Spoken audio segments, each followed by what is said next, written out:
Foster kids face a lot of challenges when it comes to their education, like being moved around and having to repeatedly switch schools. Now, this bill would actually allow the state to figure out how those kids are doing and if they're graduating on time.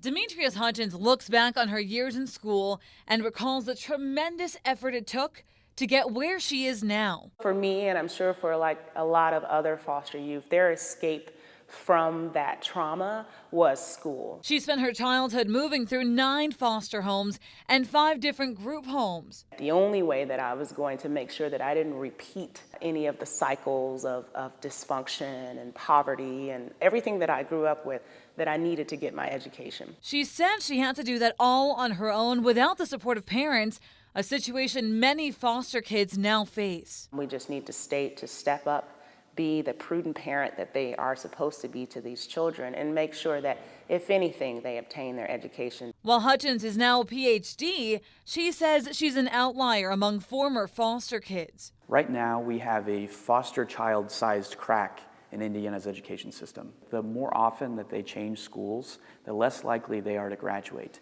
They sometimes will be taking courses out of sequence. Sometimes will take the same course multiple times at different schools. The Indiana Department of Education telling me today they do not have any data available on graduation rates among foster kids, but they started collecting that information this school year. I think it's a shame that for youth in the custody of the state, that the state doesn't know basic things. House Bill 1314 would require the Department of Ed to make this information available every fall in a report to DCS and the state legislature. It's important that we know what the data is and we build very specific strategies to support foster youth. Now, this bill did make it out of the Education Committee with an 11-0 vote, unanimous there. We'll, of course, keep you updated on its progress. Reporting at the State House, I'm Gabby Gonzalez. Back to you. Thank you, Gabby.